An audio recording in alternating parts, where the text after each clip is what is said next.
Hello प्यारे बच्चों, नमस्कार। मैं हूं अनंत गौड़ और आज हम एक बड़ा ही इंटरेस्टिंग लेसन करने जा रहे हैं जिसका नाम है ट्रेडर्स, किंग्स एंड पिलग्रिम्स। इस लेसन में हम तीन चीज़ों के बारे में जानेंगे कि ट्रेडर्स कौन होते हैं यानी कि व्यापारी, और किंग्स कौन होते हैं, राजा और राजाओं के बारे में जानेंगे, और तीर्थ यात्रियों के बारे में जानेंगे। जैसे ही हम इस लेसन को रीड करना शुरू करते हैं तो सबसे पहले हम यहाँ पर एक लड़के की पिक्चर देखते हैं जिसका नाम जिगनी है। जिगनी के गांव में पहली बार मेला लगता है और उसमें तरह तरह की सुंदर सुंदर चीज़ें आती है, जिसको देखकर जिगनी काफ़ी खुश होती है और अपनी मदर से पूछती है कि ये सारा का सारा जो सामान है वो आता कहाँ से है। तो उसकी मदर बताती है कि ये सारा सामान ट्रेडर्स लेके आते हैं। और फिर उसके बाद में जो जिगनी को इस बात पर आश्चर्य होता है कि ये ट्रेडर्स होते कौन है।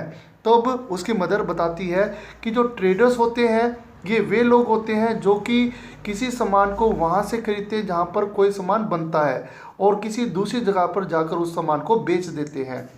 फिर हम यहाँ पर ये देखेंगे कि प्राचीन काल में जो ट्रेडर्स और ट्रेड कैसा होता था, व्यापार और व्यापारी कैसे होते थे, उसको हम कैसे जान सकते हैं।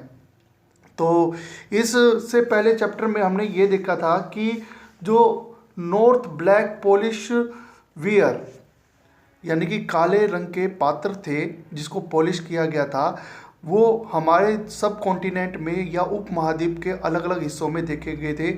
उसमें से मोस्टली हमें बाउल्स यानी कटोरियाँ और जो प्लेटें ही मिली थी। अब ये इन स्थानों पर आई कैसे और इनको कौन लेके आया था, तो मोस्टली ये बताया जाता है ये ट्रेडर्स के द्वारा ही लाई गई थी। फिर इसके बाद में हम देखते हैं कि जो हमारा जो साउथ इंडिया था वो पहले से ही जो प्राचीन काल से गोल्ड के लिए या स्पाइसेस मसालों के लिए, पेपर्स यानी काली मिर्च के लिए काफ़ी प्रसिद्ध माना जाता था और यहाँ पर बहुमूल्य पत्थर भी देखने को मिलते थे। इसके अलावा हम यहाँ पर देखें रोमन एम्पायर में जो पेपर्स था यानी कि काली मिर्च इतनी प्रसिद्ध थी कि इसको ब्लैक गोल्ड के नाम से जाना जाता है।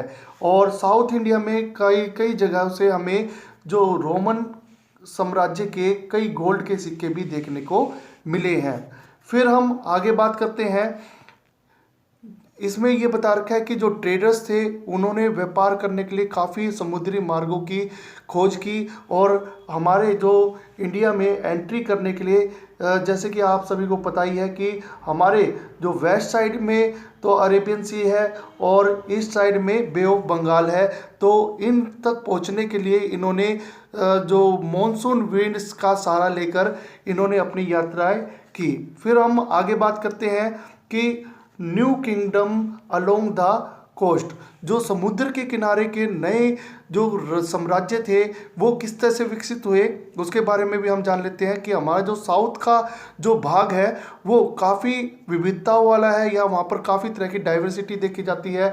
सबसे पहले हम देखें कि वहाँ पर जो सबसे लंबी जो समुद्र तट की रेखा देखी जाती है, समुद्र तटीय प्रदेश है और यहाँ पर हिल्स भी देखे जाते हैं यानी पहाड़, प्लेट्यू, पठार और रिवर वैलीज यानी कि जो नदी घाटियाँ भी देखी जाती है। और सबसे ज़्यादा साउथ में सबसे फेमस है कावेरी। कावेरी का जो रिवर वैली है वो सबसे ज़्यादा फेमस मानी जाती है क्योंकि वो सबसे ज़्यादा फर्टाइल यानी कि उपजाऊ क्षेत्र माना जाता है। और इन क्षेत्रों पर कब्जा करने के लिए काफ़ी सरदारों ने काफ़ी समय तक प्रयास भी किया। और यहाँ पर हम एक वर्ड को देखेंगे जिसका नाम है मुवेंदार। अब मुवेंदार जो वर्ड है वो संगम लिटरेचर या संगम पोएम से आया है, जिसका जो मीनिंग है वो थ्री चीफ्स यानी कि तीन सरदारों से निकाला जाता है। और ये जो तीन सरदार हैं जो रूलिंग फैमिलीज के जो हेड थे वो कौन कौन से थे, ये भी सबसे इम्पोर्टेंट बात है। ये थे चोल, चेर, पांड्य और ये 2300 ईयर्स अगो पहले काफ़ी फेमस साम्राज्यों में से माने जाते थे। इन तीनों की सबसे महत्वपूर्ण बात क्या थी कि ये जो तीनों साम्राज्य थे इनकी दो तरह के सेंटर माने जाते थे। एक तो होता था शहर के अंदरूनी भाग में और एक होता था समुद्र के तट के किनारे पर। तो इस हिसाब से इन सभी तीनों साम्राज्य के 6 मेन सेंटर माने गए थे। फिर यहाँ पर एग्जाम्पल के रूप में बता रखा है कि जैसे पुहार है, और जिसको कावेरी पट्टनम के नाम से भी जाना जाता है, जो कि चोल के एक पोर्ट था, जो चोलास था या चोल वंश के लोगों का एक बंदरगाह माना जाता है। और मदुरई की बात करें, मदुरई भी जो पांड्यस की कैपिटल के रूप में जानी जाती है। तो ये कई बार क्वेश्चन भी आता है कि पांड्यों की जो राजधानी का नाम क्या है, तो मदुरई था।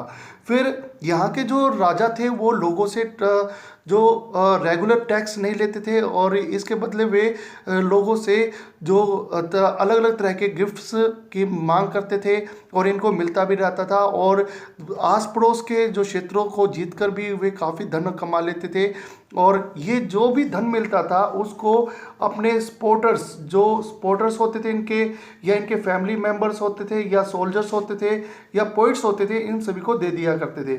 और इनके पोइट्स भी इनके लिए काफ़ी अच्छी अच्छी जो पोएम्स का निर्माण करते थे, जिसके से खुश होकर वे इनको इनाम के तौर पर कई तरह की चीज़ें दे दिया करते थे, जैसे प्रीशियस स्टोन दे दिया, हॉर्स, एलिफेंट या चेयर्स यानी कि रथ वगैरह दे दिए, या सुंदर तरह के कपड़े भी दे दिया करते थे। फिर हम इससे आगे एक बात करते हैं। सबसे इम्पोर्टेंट बात है कि 200 साल के बाद, यानी 200 ईयर्स के बाद, एक अलग तरह की डायनेस्टी के रूप में देखा जाता है, जिसका नाम है सातवाहन। जो सातवाहन जो रूलर्स थे, वो जो वेस्ट इंडिया में सबसे ज़्यादा शक्तिशाली साम्राज्य के रूप में या जो डायनेस्टी के रूप में उभर कर सामने आए। और इन सातवाहन रूलर का सबसे जो इम्पोर्टेंट रूलर माना जाता है वो है गौतम पुत्र सातकर्णी। तो गौतम पुत्र सातकर्णी सबसे इम्पोर्टेंट रूलर्स में माना जाता है। इसके बाद में ये भी बता रखा है कि जो गौतम पुत्र सातकर्णी के बारे में हम इनकी मदर, जिनका नाम था गौतमी बल्लभा श्री, के इंस्क्रिप्शन से हमें इनके बारे में जानकारी मिलती है। और जो गौतमी पुत्र सातकर्णी था, और साथ में उसके जितने भी जो रूलर्स थे, उनको किस नाम से जाना जाता था? Lords of Dakshinapatha. ये भी सबसे इंपॉर्टेंट बात है। लॉर्ड ऑफ दक्षिणापथ का मतलब क्या है कि ये इनका कंट्रोल साउथ की ओर माना जाता था। फिर हम देखते हैं कि इन्होंने अपना साम्राज्य और भी आगे फैलाया था। इसके आगे हम बात करते हैं the story of silk route. अब सिल्क रूट के बारे में हम देखते हैं क्या दिया गया है।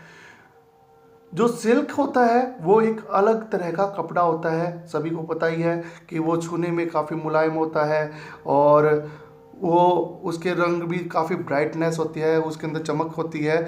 और इन सभी को जो तैयार किया जाता है वो काफ़ी एक जटिल प्रक्रियाओं के द्वारा तैयार किया जाता है। और ये जो कच्चे रूप से जो सिल्क होता है या रेशम होता है, उनको कीड़ों से प्राप्त किया जाता है। फिर उसके बाद में उनके धागा बनाया जाता है, और उसके बाद में जो कपड़े का तैयार किया जाता है। और जो रेशम बनाने की जो तकनीक थी, टेक्निक ऑफ मेकिंग सिल्क, सबसे पहले चाइना में इन्वेंट किया गया 7000 साल पहले। फिर इसमें यह भी बता रखा है कि इन्होंने ये गिफ्ट के रूप में भी, चाइना के जो रूलर्स थे वो गिफ्ट के रूप में भी सिल्क को देते थे।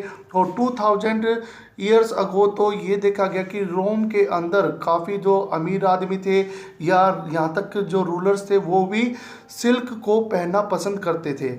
और इसके अलावा जो सिल्क था वो उस समय काफ़ी महंगा माना जाता था, क्योंकि इनको काफ़ी डिफ़िकल्ट रास्तों से लेकर जाया जाता था। और ये भी इसके अंदर बताया गया है कि जो राजा भी लोग होते थे वो सिल्क रूट पर अपना कंट्रोल करने का प्रयास करते थे। तो क्यों करते थे, उसके पीछे कारण ये है कि इससे राजाओं को कई तरह के गिफ्ट मिलते थे, या उनको यहाँ से टैक्स मिलता था व्यापारियों से, और इसके बदले राजा उनकी हेल्प किया करते थे। फिर यहाँ पर सबसे ज़्यादा जो कंट्रोल माना जाता है सिल्क रूट पर, वो कौन से शासकों का माना जाता है? वो है कुषाण जो शासक थे उनका सबसे ज़्यादा नियंत्रण माना जाता है। और इन्होंने अपना साम्राज्य जो सेंट्रल एशिया या नॉर्थ वेस्ट एशिया की तरफ 2000 ईयर्स अगो पहले फैलाया था। फिर इसके दो महत्वपूर्ण सेंटर की बात करें, जिनके अंदर पेशावर और मथुरा का नाम आता है, और इनके अंदर तक्षशिला भी इनके साम्राज्य का एक पार्ट था। कुषाण थे वो ये वही रूलर माने जाते हैं जिन्होंने हमारे सब कॉन्टिनेंट में सबसे पहले सोने के सिक्के को चलाया था। तो ये सबसे इम्पोर्टेंट बात है। तो इस तरह से अब मुझे पूरी उम्मीद है कि आपको यहाँ तक लेसन समझ में आ गया होगा। इससे नेक्स्ट वीडियो में हम इससे आगे लेसन करेंगे। Thank you for watching.